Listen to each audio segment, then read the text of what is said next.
Hey, what's up? It's Central. The holiday season's coming to an end, and that means that next year some of you guys are going back to school. Sucks not to graduate, and that also means a huge majority of you will be transitioning into high school. And if you got the short end of the stick, you're gonna be headed to boarding school. Now, it's not all bad. Boarding school is actually fun once you learn how to survive. So in this video, I'm gonna teach you exactly how to survive boarding school. Now, if you are transitioning to boarding school in the coming year, or if you're just curious on how boarding school life is and some of the challenges and some of the fun activities that happens in there, then this video is gonna be explaining that. I wanted to make this video because I felt that a lot of people just go into boarding school without having the foreknowledge or how to prepare for the environment that you're gonna encounter inside a boarding school premises. So hopefully this video acts like a mini guide. It's not gonna be super in-depth. This is just experiences based on the things that I went through. And yeah, let's do this. And now, if you're watching this video, I assume you already know, or at least you are aware of what a boarding school is and what it entails. So for the sake of this video, I'm not gonna go too much into explaining boarding school and the activities and fun shenanigans that happens in there. If you're not aware, just look it up. So I'm gonna mention some cons regarding boarding school, and then I'm gonna tell you exactly how to survive it. I'm gonna give you some strategies, some points, some tips based on my experience that I had back in high school.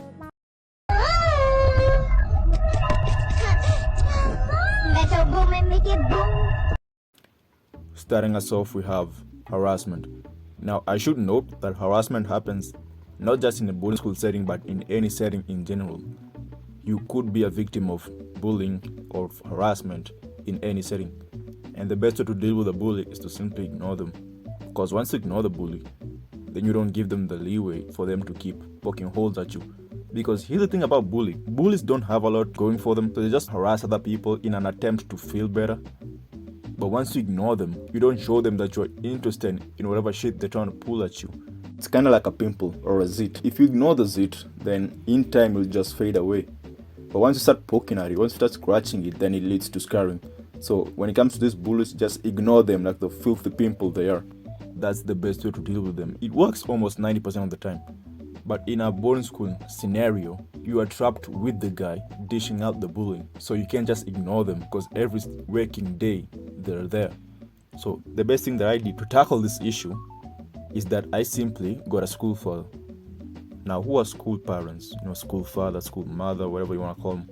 Okay, these people are kind of like the big sister, big brother figure inside a boarding school premises. They're senior students that are in charge of showing you. I say in charge, but they're not obligated to most of the time.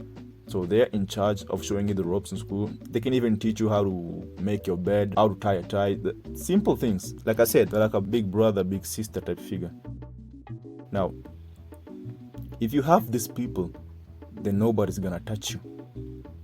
And let me tell you something. Everyone in boarding school has at least one school parent because they're that OP. So how do you attain one?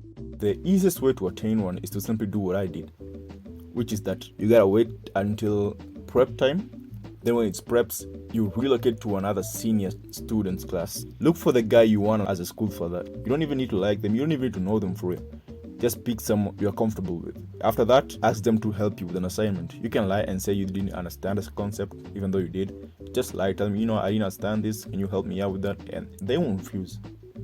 Everybody in boarding school wants to help each other out. By teaching you the thing that I know, I also remember it and it becomes fresh in my mind. So they'll agree. Once you've done that, you say your goodbyes, you go back to your domain, boom, you're done. You got a school parent. It's that simple, and like I said, you don't even need to know them for it. Just show the people, show the potential bullies that, now I got a senior looking out for me. That's what I did. Now, of course, you want to do this with someone that's actually learning, someone that actually knows what they're doing, someone who went to school, knowing they went to school. Once you do that, I guarantee you're done. You're set for life. I did this 4 years in. I was never bullied once, ever. It's definitely worth a try. I think I'm about to steal! Next up, we got theft.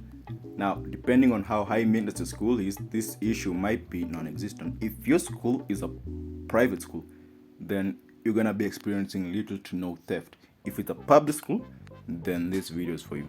Because once you enter that dorm, your stuff becomes our stuff. Because I remember the first time I got into boarding school and I settled into my cube, I had an incident where I took out my bathing towel and then I placed it underneath my blanket because it was cold that day and I wanted to feel warm when we came back down to sleep. So I was in class, the bell rang, preps is over, time to go to sleep. I took a little longer to go down, but once I did and I was going down the stairs, I saw some motherfucker with my towel, fresh off the showers, tied around his waist, scratching his fucking balls whilst walking down to my cubicle. I was outraged to say the least. I almost popped a vein, and despite my scrawny ass build, I genuinely wanted to hit a motherfucker. So I approached him about it, and everyone who heard me yell at him because of the disgusting shit he was doing, they all synonymously said, "There's nothing that belongs to anyone here." What the fuck? And no, I didn't take my towel back. I bid goodbye then and there, but I never forgot. So how do you deal with theft in high school? Now, unlike bullying, you can't really ignore your way out of this, and reporting it to the teachers does nothing, genuinely nothing. Like, those guys get paid to just sit around and not do shit. You gotta preserve stuff for yourself. First thing, if you have cash on you, leave it at the dorm or the housemaster, matron, whatever. Because those students can smell that paper, I swear. They can smell. Trust me, I once got my suitcase busted open because I had cash in it. And this isn't just your regular like soft luggage or collapsible suitcase. No, this was a Jua Kali special metal storage fucking trunk. I don't play around with my shit, and yet they found a way to breach it. So yeah, if you got cash, leave it with them. Second thing, label your items. This is a no-brainer. Have some initials of your names on your socks, your towels, your fabrics in general, because you gotta remember you're gonna use the same hanging lines as the rest of the students. So it's good to differentiate and be unique from each and every one. Now in my high school, we used to wear uniforms. That's why the initials were so important for me to preserve my stuff. Now, I didn't come out unscathed. A lot of my shit was stolen. But however, it wasn't as bad as my classmates. That's all I must say. And then number 3, steal some yourself. Now, I'm not saying go out there, be a thief. No, don't go out stealing. But if some poor guy left their comb outside unattended to, while someone else took yours, shit, you might as well take it for safekeeping. You know what I'm saying?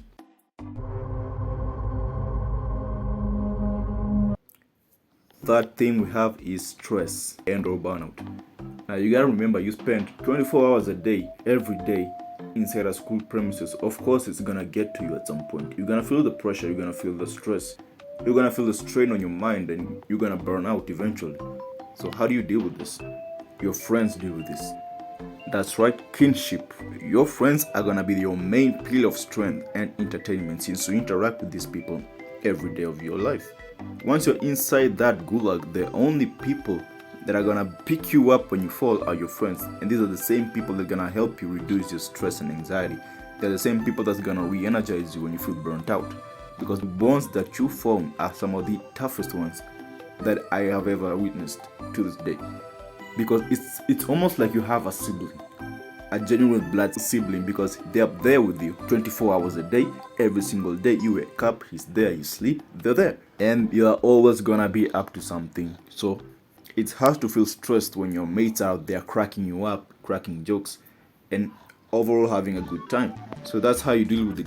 Stress and burnout are gonna come and they're gonna go. It's not the hardest thing, unlike the first two. It comes and it goes, and that's just the way of life, as long as your friends are there. And side note, if you are introvert, if you don't like social interactions, it doesn't matter. You're gonna get friends in boarding school. Whatever the case, you're gonna have friends. Trust me, you are. Even if you don't want, you're gonna have them, and they're gonna be there for you. They're gonna support you 24 hours a day, every single day. Believe it. They're gonna be the main reason you wake up. Hey yo, what the fuck?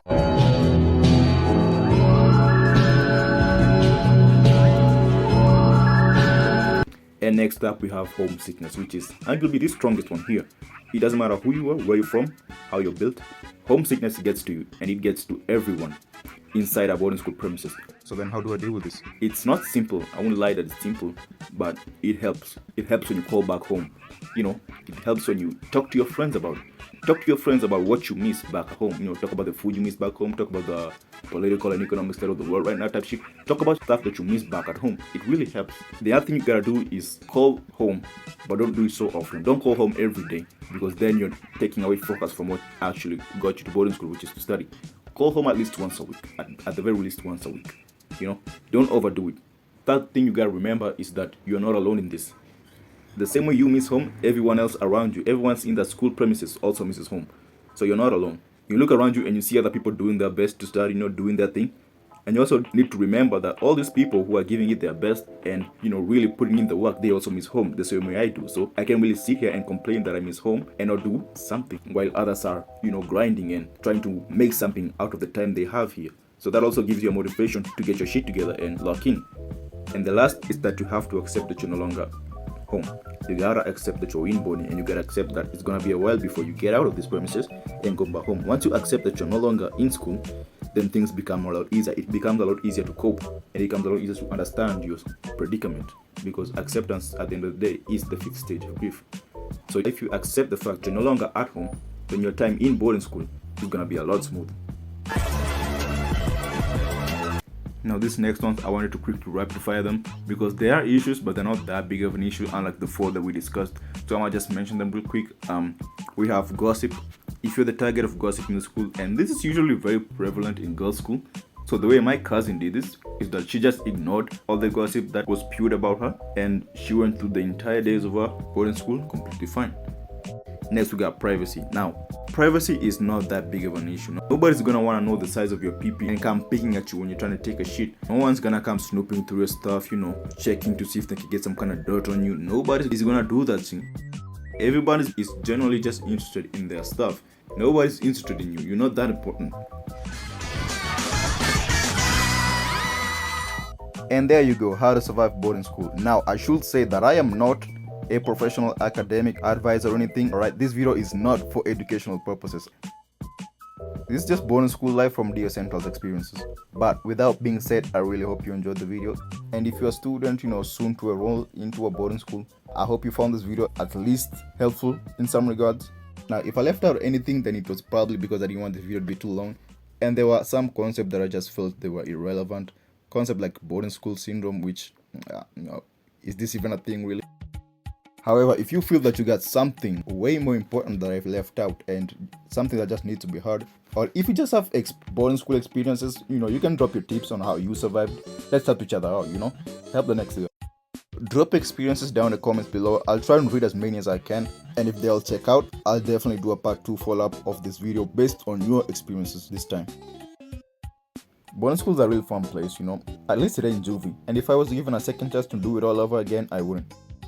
Take care, bye.